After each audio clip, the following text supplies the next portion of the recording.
Thank you for staying with us. I'm Romeo Busiku, and this is Morning at NTV. Now, one of the most enduring complaints and criticisms about the Lord Mayor Erias Lukwago's tenure at KCCA is that he doesn't seem to have a plan, and he campaigns on slogans and rhetoric that is hearsay. Critics complain that even the KCCA technical leadership's attempts to co-opt him have always ended in conflict, like the Kawempe property tax debacle right there. However, towards the end of 2019, on 19th December, to be exact, the Lord Mayor released his plan for KCCA, and it shows a leader who has a plan for destiny of the people of Kampala and where he wants to take this city. Lukwago said Parliament has, through amending the KCCA Act, given more powers to his office to make budgetary allocations and to the office of the Lord Mayor. Now, joining me for this discussion is the man himself, Mr. Erias Lukwago. Thank you for joining us. A very good morning. Good morning, my brother. How are you? Yes. How are you? I'm all right. Yeah. So the new Minister of Kampala, Betty Amongi, yesterday officially took over office. We will be seeing the same squabbles you endured with Betty Kamia while she was Minister of Kampala. To begin with, you started on a wrong note. Not regurgitating those conspiracy theories and the rhetoric which is always spewed and spinned and thrown to the masses. And the reason we got you here is so that you can debunk these, you know. Wonderful. Yeah. But I've always had my plans and I've presented them before the authority. During my previous term, even this term, I have a policy document which I presented to my colleagues. Even the minister has got a copy. Everyone else who is in charge of the affairs of the city, they got copies. It's a 6-pillar document spelling out the program of, the action plan and all that, what I stand for, and the vision I have for the transformation of Kampala to a city befitting the Pearl of Africa. And of course, there are things I've always been doing, including preparing a structure plan, because that is crucial. And I've always mentioned this, and I insist, even during my previous term, I said there is no way we can transform Kampala into the capital city you and I want unless we have a structure plan. Let's talk about the incoming Minister of Kampala, Betty Amongi. Do you envisage that you'll be working well with her? Because we saw with Kamia, there were so many squabbles. Yesterday she said that you're playing too much politics at KCCA and you're the problem right there. What do you make of those statements? And do you think it will be the same situation with the incoming Minister of Kampala? Well, I've said this time and again, and I will have to repeat myself. I'm sorry, the viewers. Just for the record? Yes, for the record. We have the constant, which has always been the problem. Mr. Museveni's politics in Kampala. And the people he always send here, be it the minister, being the technical people, be it the RCCs, the assignment is, please, go and fix my politics. And that has always been the problem. Instead of driving a development agenda, championing a development program, they are being given assignments to deal with Mr. Museveni's politics here, to handle the opposition. That is very, very unfortunate. So I've been on record again on this. I have no problem with the new minister. Like indeed it was the case with the previous ministers. I had nothing personal with them, including the outgoing one, the Honorable Betty Kamia. Before she became a minister, we were good friends. We were good friends. You know, she was with us in the opposition. We were together championing the same program, sharing the same platform. But unfortunately, when she switched sides, crossed the Rubicon and joined the powers that be, she drastically changed. So, of course, this is what explains that. It is the politics of Kampala, the politics we are grappling with as a nation. Mr. Museveni sending them here to fight the opposition. I've sent out a message, and in good faith, to the incoming minister. She should come with a different mindset, with a different perception, with a different agenda. If it's about development, where is the problem? For example, If it's about the structure plan, who doesn't want a structure plan for Kampala? If it's about implementation of the various programs we have put in place, because apart from the structure plan and the strategic plan, the socio-economic development plan, we have rolled out quite a number of other plans, different plans. For example, the Kampala Drainage Master Plan. To prevent flooding in the city. To deal with the rampant floods we are having in the city. How can we have people dying in drainage channels here in the city? Where would be the problem? If it's about the street lighting master plan, which is being supported by the European Union and the French Development Agency, AFD. To boost security. Yes, to improve the lighting of the city here. Lord Mayor, it seems like... And so many others. It seems like you have very good ideas, but the problem seems to be when it comes to implementation of those ideas. And the political squabbles at KCA seem to have played a very big role in that when it comes to curtailing your efforts to develop the city. So tell us, help us explain how politics has curtailed your efforts to develop Kampala City. Obviously, like it has curtailed the development of other parts of the country. Don't forget, Kampala is not an island.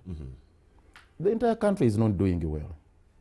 This is the year Mr. Museveni promised the country that all Ugandans will be driven into the middle income status by the year 2020. Are we there yet? Or are we even about to go to that direction? So it's all over. If you are talking about poverty, if you are talking about the floods we are witnessing here, are they restricted to Kampala? The broken system, the non-functional, dysfunctional governance systems, is it only Kampala here? Are they peculiar to KCCA? No. The crisis is all over. So I would rather we focus on the challenge we are facing. The longevity of Mr. Museveni in power, the question of having a life presidency project, because everything hinges on that. Because right now, all the resources we are having are being channeled towards that particular project. Could that be the reason why you're being fought by the central government? Because they feel like you're using your personal feelings to attack the president instead of focusing on development issues like elevating the status of Kampala City. Do you think that's why the central government continues to make life hard for you? I think he has not minced words when it comes to dealing with the political opponents, specifically with the Lord Mayor in Kampala. He said, unless you accept to play ball, to dance to his tunes, he will not give you space to advance your development agenda. And that's an absurdity. We don't need to belong to the same political formation. We don't need to agree on each and everything. I'm not supposed to be a praise singer for you. But he's saying, look here, unless you dance to his tunes, he will not allow you pursue that agenda or to execute your own programs. He considers all the resources within the central bank as his personal money. So they feel like if they channel the resources to all these programs I've rolled out, it would give Lukwago political mileage. So it's all about who takes the credit, not the ideas. Certainly, every time he has visited the Kampala, you have heard what he said. His statements in Kampala here. You a blocked straw. At one time, he castigated the people of Kampala that the problem is yours. Those who are facing this challenge of the floods, the issues of disorganized this and what. He said, you see, that is your problem. You voted for the opposition. Those people who cannot, access my funds, my resources. You see, is that how government is supposed to function? Simply because you disagree with the Lord Mayor, the sitting mayor of the city. Okay, let's focus a little bit on the development of Kampala and what you're planning to actually ensure that you elevate the status of the city. In your New Year's message, you revealed to the country that you intend to finalize and launch the Kampala Socio-Economic Development Plan 2020 to 2025. Help us understand what is entailed in this plan and how you hope to implement what is entailed. Well, it is twofold. There is the Kampala Socio-Economic Development Plan, what you normally call the strategic plan. That is a 5-year development plan. And also the structure plan, which focuses the physical planning. The physical planning, exactly, the neighborhood planning. So it is two-pronged. We want to pursue both. Those are actually high on my priorities, on my agenda. Because we needed these plans yesterday. It's I mean truism to say you need a plan for you to transform the city. What's in this plan? What is in this plan? Number one, we want to do away with the spiraling of the structures in Kampala. We must have guided construction going on. We must revamp, we must come up with a system whereby plans are not approved whimsically. The other day you had a structure which collapsed in Yes, I did, Kansanga. Kansanga. You'll ask yourself, was that plan approved? What was it all about? You see, you just see people excavating, cordoning off particular places, and then you wait for the structure to sprout, to come out. You do not have a clear system, a mechanism of approving plans in the city, an objective standard, so that you here, Romeo, you'd be in a position to say, oh, what was this? Because we'd be dissecting that right now and say, what kind of structures were these people putting up in this particular place? First with the blueprint. You first get exactly the blueprint. Who is responsible for this crisis now? Who is accountable? Who should be prosecuted? Because we lost 6 lives. Others are still languishing in hospitals. Now, who should we call to account for that catastrophe? We are now in a situation where you cannot easily tell. So if this plan is launched, how would it navigate that same problem? Well, if that plan is launched and finalized, how would it navigate that problem? Building has collapsed. Whom do you put to account? Is it the engineer or the owner of the building? No, there you have a basis of establishing who is responsible for what. Was that structure in accordance with the blueprint you have? Because we are supposed to have a neighborhood plan. Yes. And say, were they constructing a factory? Were they constructing a residential structure? Are these residential premises? If they are residential, do you need to excavate down underneath to those levels? Was it commercial? If it was a commercial structure, is it supposed to be located in that particular place according to our plan? But right now you have none. Will we see people being arrested for doing shoddy work? Will we see people being arrested for doing shoddy work? You would start with the people who are supposed to approve the plan. How did they go about that particular issue? I'm sure you've had issues to do with the director physical planning. So many times. Yeah, exactly. Wow. So this is where you have a problem. You have a broken system. The person in charge of that docket has questionable credentials, and Parliament has not been in a position to rein in. And when you raise it, they say Lukwago is ever fighting. Many of these people you were talking about, be it engineers and whatnot, they are on short-term contracts. Majority of them, their contracts expired. You will find even the director in charge of human resources himself, as I talk right now, has no valid contract, but he's in office. Director in charge of human resources, who's supposed to recruit, to deal with the recruitment of the people who are supposed to man those particular programs, has no valid contract. When you raise it, Lukwago is fighting. The executive director, you heard what I said the other day. He's supposed to have a contract executed in accordance with the law. He had a 6-month contract which expired. The Public Service Commission raised the issues and said, please, you are running into dangers of having a person in that particular office with an unexpired contract. When we raised it, they said Lukwago is fighting everyone else. When you stick to systems, when you stick to orthodox and conventional ways of handling public affairs, you are reigned. You are accused of being a saboteur, that you are ever bickering, you are doing this, you are fighting, for us we want to develop, but this is my role. So this is what planning is all about.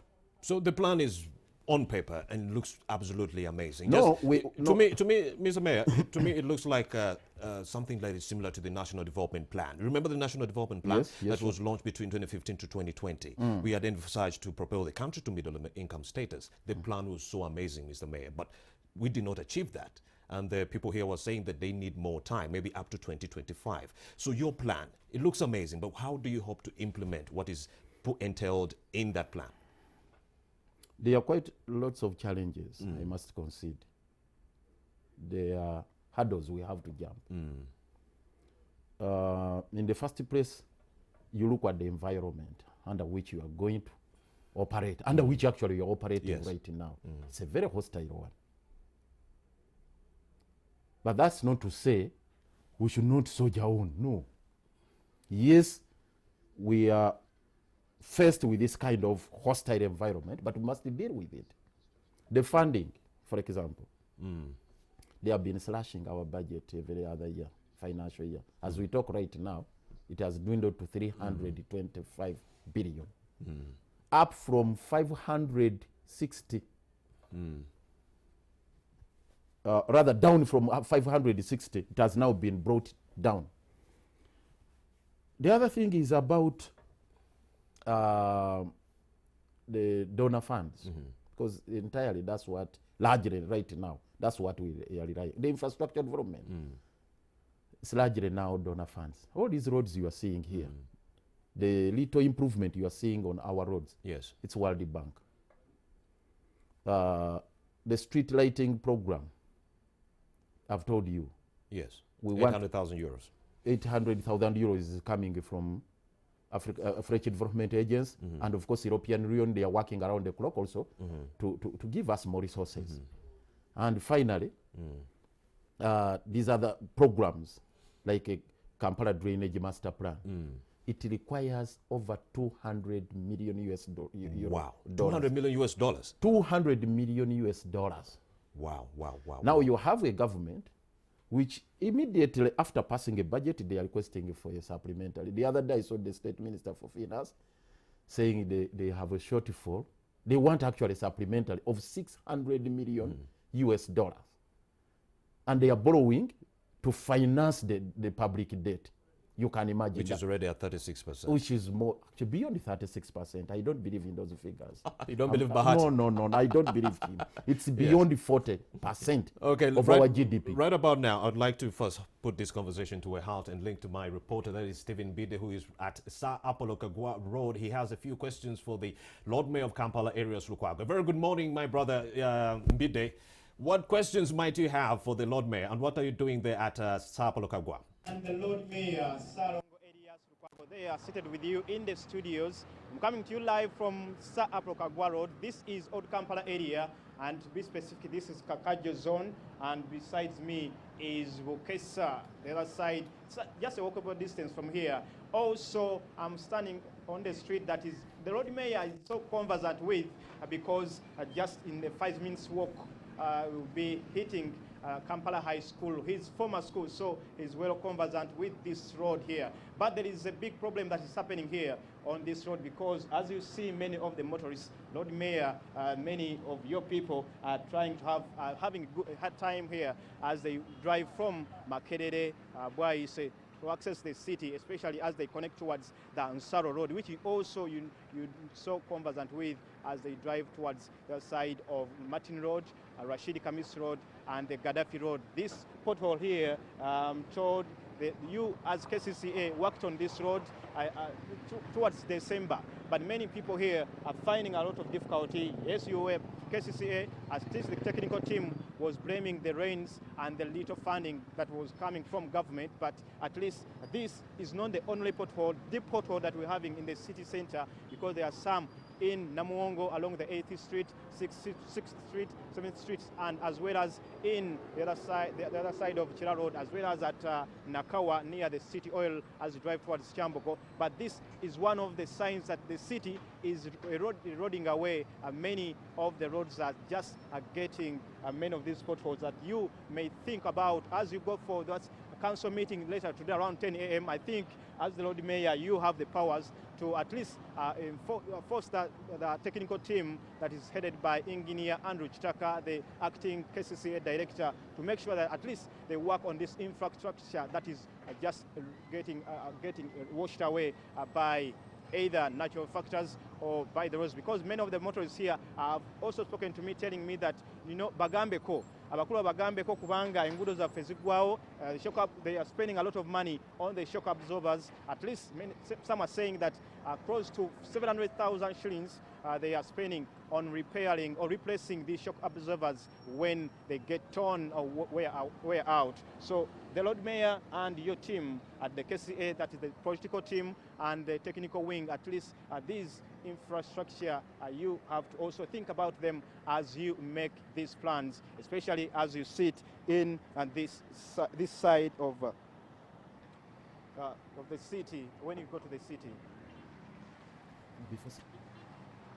I just know that this is what is happening here in the city. I'm just reminding you that I'm on the street to give you the traffic update. And this side, I'm at Odi Kampala at just at the Sa Aprokagwa Road next to Shell. And here is Bukesa, Odi Kampala and Saro Road, just to show you the real picture of what is happening within the city on the roads as the KCCA technical team and the infrastructure department, other than the political department, that is the one headed by the Lord Mayor, continue or get towards the KCCA to sit in a special meeting. I hope they will be able to at least talk about these things as they sit in there.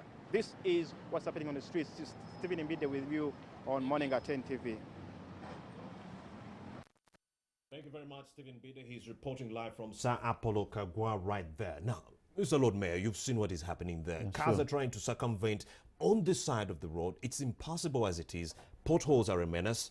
Traffic jam is a menace. Noise pollution is a menace in the city. How do you plan to deal with that in this year? It's quite appalling. Wow. Couldn't agree more. How do you plan to do away with this?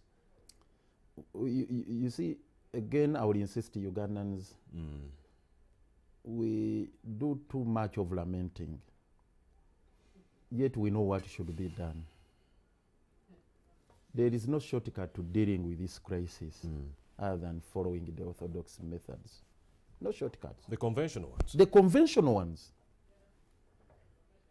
In regards to the traffic congestions and that confusion you saw on our roads, I pointed out to my colleagues, and indeed the donor community, specifically the World Bank and all these people who are funding most of our programs. I said, we must come up with Kampala ultra modern transport plan.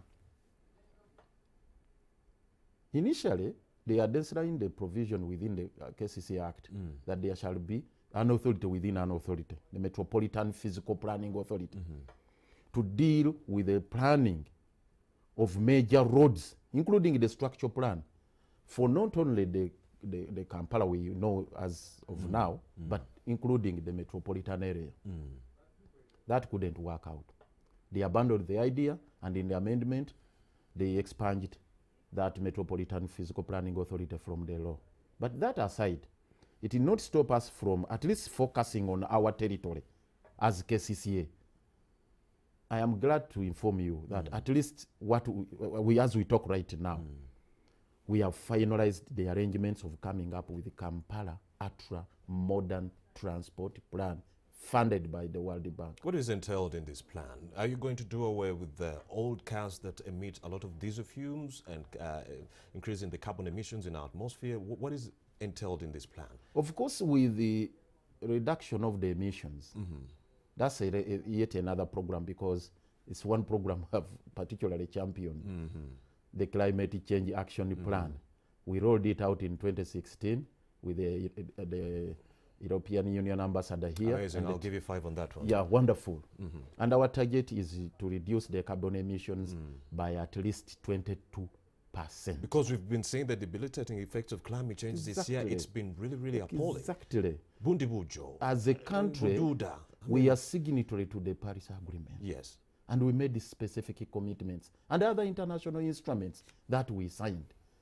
And we are priding in a huge and a very rich biodiversity here and so on and so forth. But we have done little towards dealing with climate change in Kampala and the country. So as you, the Lord Mayor, how do you plan to directly deal with that? Oh, my God. And now you are taking me into another area. No, I'm going to bring you back. To explain to you but this is what is entailed in our climate change action plan. It's really important. Can we first deal with the transport plan? Then first go to the climate. I'll take you back to the transport issue. Don't worry. There are quite a number of deliverables. There are majorly three aspects. Majorly three aspects. One is to deal with carbon emissions. Two, green cover. Because we have even afforestation. Afforestation. Planting of trees. Planting of not only planting of trees, but also maintaining the green. Because Kampala's identity should be a green city. Because we are well endowed here. We are located in a very good area on the continent because of our location here. And the climate, the environment, the weather and everything, even the landscape. So it's a very beautiful city. We must make it green. We will be able to keep carbon emissions at 1.5 degrees Celsius by 2030. By that is our target, by 2030. Okay. Of course, everything is paged on the Agenda 2030, the SDGs. So if you looked at SDG 11 about sustainable cities, sustainable, resilient cities, there's no way you can have a resilient city unless you come up with those kinds. So let's go back to transportation. Now, no, before we come to transportation, we are coming up with the Kampala Green Infrastructure Ordinance. Yes. I will share with you a copy. I've seen you have interest in matters climate change. A lot. We shall share that. It's a very interesting one. It's a huge document, the Kampala Green Infrastructure Ordinance. It's in the pipeline. We have done everything that is required to pass it.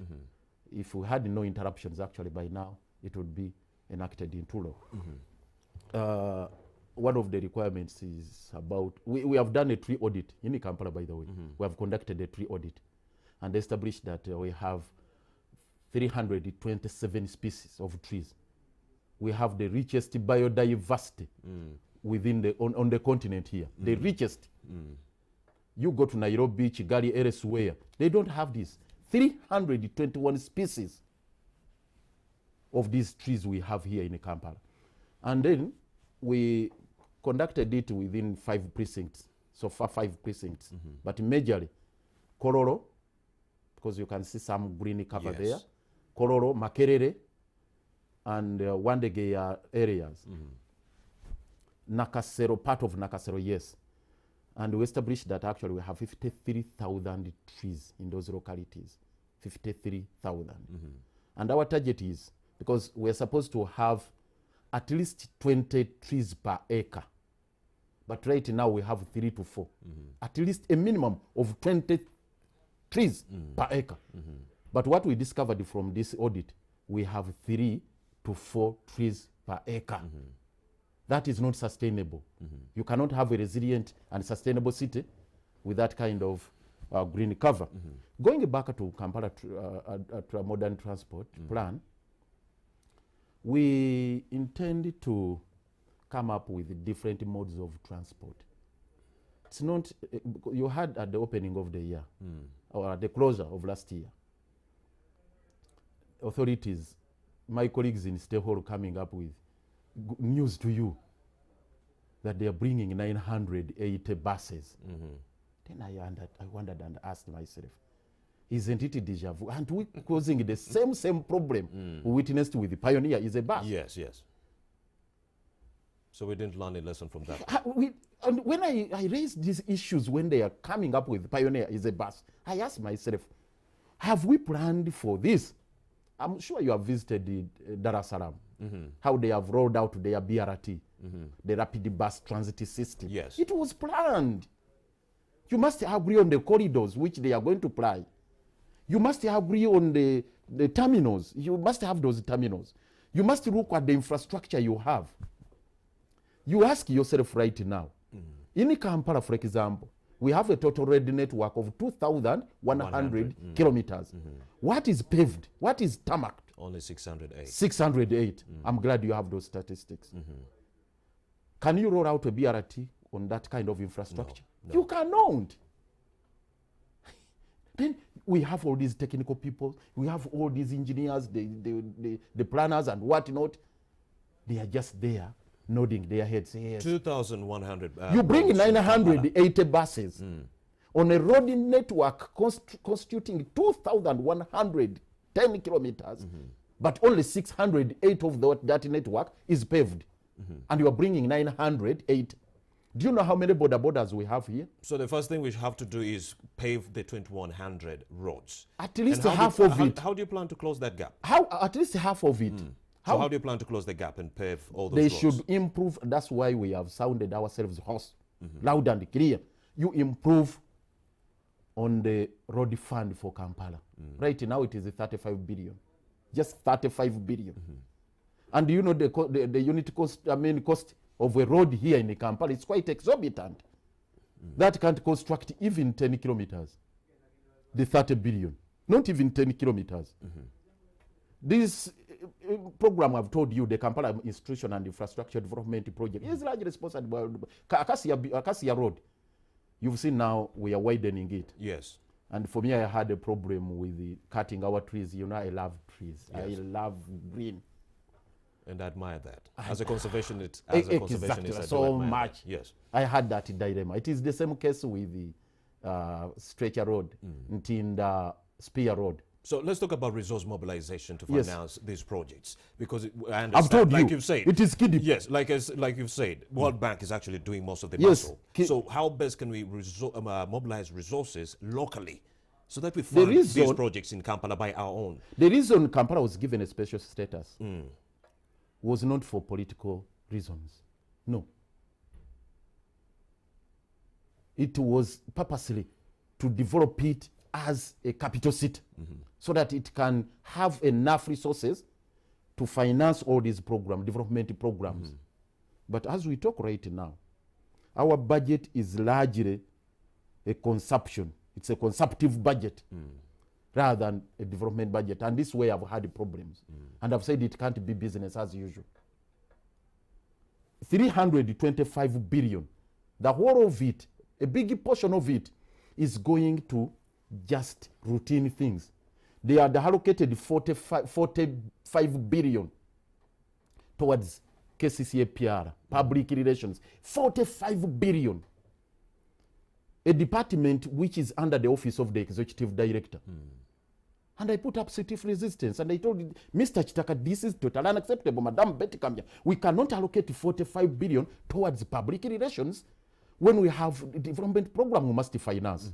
Why don't we allocate this money to construction of roads, to financing the Kampala Drainage Master Plan, and all these other things, even the construction of the Old Tax Park and so many other things? So they said, no, there is a reason why they have that money there. 45 billion. So in your opinion, we do have the money and we don't have to mobilize for resources locally, but the problem is the prioritization of this money and the issues. The priorities of Mr. Museveni in Kampala are not about development. But the money is He's there. just giving a lip service to transformation. I have seen these ministers talking niceties. Madam Betty Kamya talking all this, but there is little they do. You cannot put 30 billion, 35 billion towards infrastructure development. Does this really make sense to you? For 35 billion for roads, 35 billion for roads, and 45 billion for public relations. How do you get your priorities? Let me repeat this. 45 billion for public relations of KCCA. 35 billion for roads. Prioritization is the issue. How best can the wage bill alone, the wage bill alone takes roughly 90 billion. So how do you plan to circumvent the problem? Let me tell you, you have districts here in Uganda which get around 15 billion, 20 billion, 30. So 90 billion, which goes towards paying salaries, 90 billion. That is roughly the whole budget for about 5 districts in the country. But you are just paying salaries for the staff here. That is not sustainable. And you had asked for the salary structure and they denied you that request. Exactly. This must be overhauled. We must address this. Now what they are doing, they are creating again another problem. They have demarcated constituencies in Kampala. The wage bill for the political leadership, including myself, because as KCCA political leaders, we are roughly 260. The whole of Kampala, 260. The mayors, the councillors at all levels, and myself, we are 260. Our wage bill is 15 billion, roughly 15 billion. In KCCA, we are 36 councillors. We have 36 under the new legal arrangement. Now they have scrapped 4. We are going to remain 32 councillors. They are going to be 32 councillors. I would like to dwell into the structures of KCCA, but there are other pertinent issues. I wanted to explain like this. The security situation in Kampala, which is deteriorating. As the mayor of Kampala, how do you plan to arrest this situation and ensure that security is improved in the city? That's a national crisis. Yes. It's a national tragedy. The security system is broken down. You cannot tell who is in charge of what. The proliferation of different security units. Wow. To the extent that actually they have enlisted services of goons to help them deal with the security matters. Goons, literally goons being hired. 40 detectives were arrested. Yes. In the press review, I was reading that story. Wow. Under the law, the KCCA in section 25 and 26, they are talked of Kampala Metropolitan Police. Kampala Metropolitan Police. Then we ask, is it going to be under the command of the Lord Mayor? They said they will be trained by police, but assigned to KCCA. The same act does not provide for our local orders from police, not KCCA. Go ahead. Now you ask them, this Metropolitan Police, how is it going to be structured? Nobody can give you answers to that. What they did is to bring a man called Chituma, who is now there permanently, is permanent and pensionable at KCCA. He has created his own enclave there. Since 2012, they have reshuffled many police officers. They have been designating to KCCA, but for him is permanent and pensionable. So let's talk about your role, you as an individual who is in the office of the mayor. You start with the structure what would formation. You do besides the Kampala you Street see, lighting plan? I don't want to individualize all these issues. You start with the structures. You build the systems which can outlive all of us. Yes. There must be systems. That is the whole point. Go ahead. Right now, we do not have security systems. We can come up with the piecemeal programs. Yes. Like, for example, I spearheaded the issue of crafting a bill making it mandatory, for an ordinance, to make it mandatory for all these people who own commercial structures in Kampala here, huge structures here, at least to install security CCTV cameras. But this that bill is there. I presented it to the authority. It is before the committee. They are still processing it to make it mandatory. You can go to a shopping mall, to a commercial mall here. You have huge, crowds, so many people there. The business communities are in all these commercial structures here. But the landlords are just milking them, hiking rent every other day, collecting even small monies like toilet fees and what, but they do nothing about the security of these people. So it's quite important that we come up with these programs. True. But away from that, because those are I've told those at a micro level. As the Lord Mayor, that is the best I can do. But you have a police which is in total disarray. Their focus is now about regime protection rather than providing security. That is absurd. And you did mention that the police right now is doing the work of the Electoral Commission instead of it being the other way around. But we are going to delve into that yes. later on. Let's talk about the issue of traffic. The there are numerous borders in the city, and they've exacerbated the issue of traffic in the city. How do you plan to streamline the borders and the taxis? For me, I will always resist. You like me, you will hate me. I will always resist the temptation of going into quick fixes, delving into what I would call a gamble. I know what you want to hear from me is that, we are going to chase them away, or we are going to register them, we are going to give them tags, or we are going to create lanes that will be used by motorcyclists. At least that is a major infrastructure development. Yes. That takes you back to where my focus is, my attention is. Planning. Yes. The ultra-modern transport plan. It must first and foremost spare out the predominant mode of transport. Like I've told you, many of these, we are not about to invent new systems, wheels. Many cities have gone down the same route, planning. And planning will take you to infrastructure development. We have only 608 paved, 8 paved roads out of the 2100. Out of the 100. We are all fighting for that particular space. The motorists, the borders, the pedestrians, all of us, we are fighting for that narrow space. How do we improve on that? Before you deal with the consequences, how do you improve on that? So, what is the predominant? You have always challenged the people who host me on a program like this. Yes. And I want to challenge you, Romeo. You go into any search engine here and say predominant mode of transport in Kampala. It must be the border. The border. 90% of Ugandans. Did we plan for borders? Never. Exactly. So how did we come to this particular point? How did we arrive at this crisis? Like you noticed in that video right there. Yes. Can we create lanes where one lane is used by cars and another is used by motorcyclists alone? You see, you see the planning of the city. You see the congestion. I understand all that. And as you talk right now, do you know at the point of entry, at the port, do you know how many containers are being ferried in right now of borders? Do we have a policy on that, on the importation of borders? You import in on a daily basis. Some come in with a number plates from Kenya. The borders are that porous. They open the floodgates for the borders to come in. And then you give me a task. When they reach Kampala, you chase them. You import them to do what? To go on which roads? Why don't we have a policy on this? Exactly. What is our policy on mass public transport? Now that is the issue. Yeah. They are coming in to fill a gap. We must plan for a multimodal transport plan which speaks to each other with different modes of transport. We may not construct them right now, but we must come up with a rapid bus transit system. And this is the plan I'm focusing on.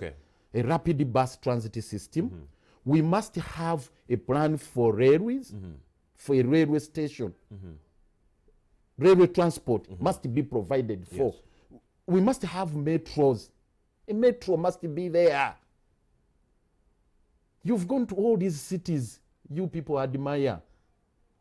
Even metropolitan cities have all that. You go to Dubai, you go to where, everywhere. They have those metros. Even a small metro from here to Namamvi, from here to Chengera, along those major corridors.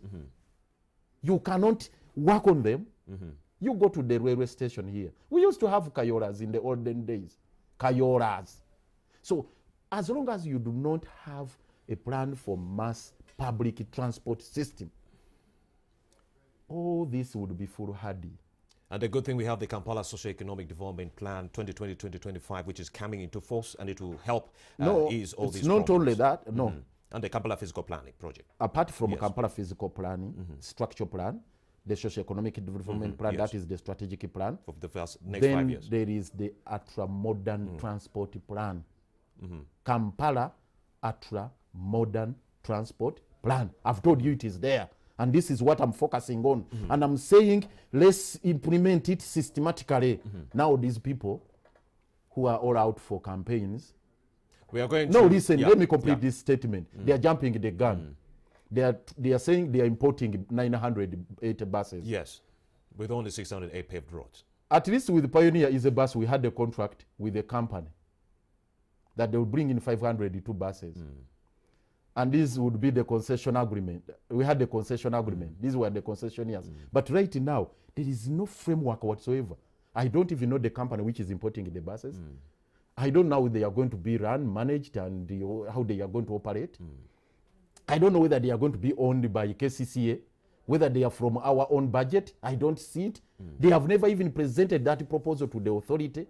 And then we ask all these issues. They say, why don't you support development? I'm telling you, it's not only getting huge that you are developing. No, so that's not development. Mr. Lukwago, we are going to take a we are going to link to our reporter, that is Ziwa. But right about now, as we connect to Mr. Ziwa right now, I would like to ask you this pertinent question, away from the development of Kampala City. You, as a member of the People's Government, you've been collecting signatures to take President Museveni to the ICC court. You wanted 2 million signatures, and you gave yourself a deadline of February. How is that coming along? Well, we are moving on very well. We are on course. We set ourselves that target. Of course, it's not a requirement of the law, but we indicated that this has to be a people-centered petition. There are so many Ugandans who are aggrieved. There is a tendency of you people shooting down a very good arrangement by attributing it to a particular group. So yes, for us, we are just vanguards of this, but like it's the case with public interest litigation, we are taking a step as vigilant Ugandans to rally the masses to support this particular cause, to take it, Mr. Yoweri Museveni and his accomplices to the ICC. Because what do you hope to achieve? What we hope to achieve is fighting impunity. It's all about impunity. Our domestic systems here have failed to rein in this impunity. Lord Mayor Erias Lukwago, thank you very much for having made the time to speak to us right here on NTV. You've been amazing. Thank you. Yes, I've been speaking to the Lord Mayor of Kampala, that is Erias Lukwago. Well, when I spoke to him in confidence, he was adamant to tell me whether or not he shall be running for re-election or running for the presidency in that regard. My name is Romeo Busiku. Let's take another short breather, and I shall return with a lot more information. Dom over Maso.